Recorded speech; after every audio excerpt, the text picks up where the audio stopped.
All right, here's my top 5. Similar to yours, but a little bit different.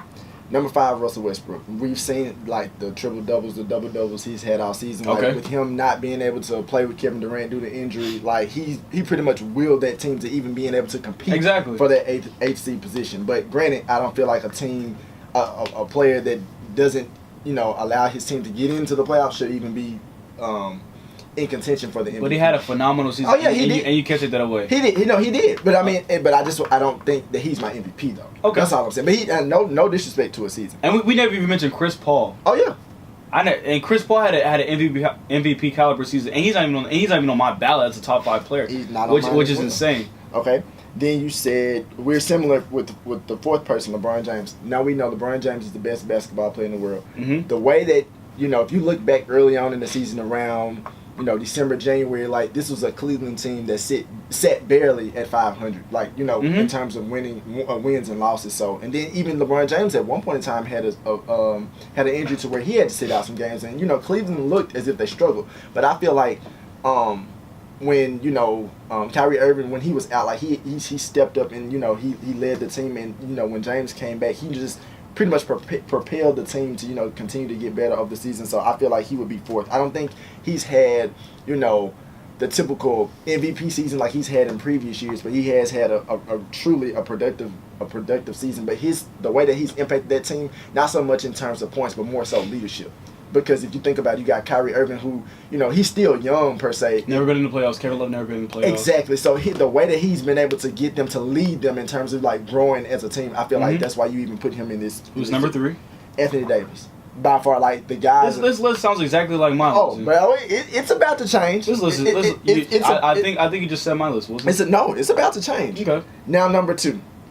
And this is no discredit to James Harden or Steph Curry. But my thing is, how can you not give it to him? It's James Harden for number 2. How could you not give it to James Harden, though? Here's why. My thing is, and I told you this before, the things that James Harden are doing is phenomenal. Like, he's scoring 20, 25, 30, 35, 40 points a game. Okay? Think about this. Just go back with me here. Mm-hmm. When he was in OKC, granted he wasn't the guy. This is about this season, Wilson. Hold on. I just want you to get this Wilson, point, this is about this season. But just get this point. Okay. When he was in OKC, he was doing the same things that he's doing now. It's just granted he's just doing it on a much larger scale. Okay? So my thing is, like, when I see James Harden scoring 30 points, I'm like, wow, James Harden scoring 30 points. He's elevated his game. He's gotten defense. You know what I'm saying? He's improved his overall game.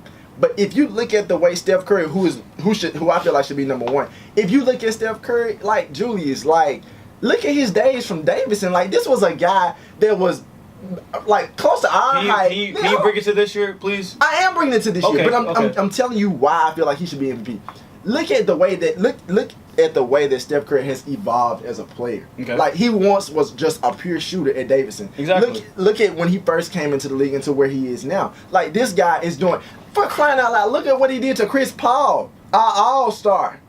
Are you serious? That was nasty. It was very nasty. I mean, I'm talking about these are key. They had him doing the whip dance. Right. So that's what I'm saying. You think about just that alone, and then just, you know what I'm saying, the way he's elevated his game from shooting the ball to even, like, I would have never thought that Steph Curry would have been able to have the ability to go to the hole. Like, I really thought when he first came into the league, he was going to be just like another J.J. Redick, who was just going to be a shooter, a pure shooter, honestly. So my thing is, granted, you can argue with me right now and say, okay, if you take Steph Curry away from Golden State, will they still be a 50-win team? Yeah, but it still won't. It just won't be the same.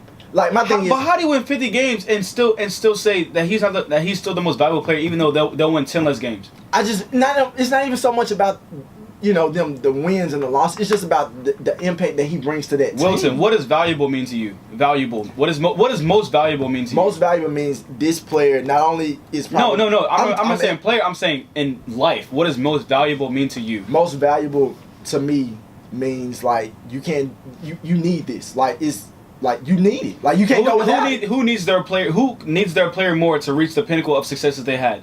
Do the Rockets need James Harden more, or do the Warriors need Steph Curry more? By the regular season, obviously, we could say James Harden. But my thing is, if we look, we haven't got to the playoffs yet. This is about regular season MVP. Who needs their player more? I mean, in terms of who how needs their player more in terms of regular season? It would be James. That's why it's a regular season MVP. You just proved my point. But I just still don't think you. I just don't think You just don't think he has you Steph Curry, though. literally just broke down the meaning of most valuable to me. I did. You agree with me that the Rockets need James Harden more than Steph Curry. I never said that James Harden shouldn't get MVP, and if he gets it, I'll be glad. But I just feel like he just hadn't had the season like Steph Curry. Most valuable player. But Steph Curry is very valuable. James, to Golden State. he's very valuable.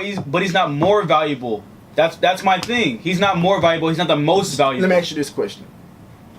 So, I mean, granted, and I already know the answer to this. Mm-hmm. Does Golden State still get as far in the playoffs without Steph Curry? Wilton, it's not about the playoffs. Is what I'm trying to say. I'm just asking. Okay.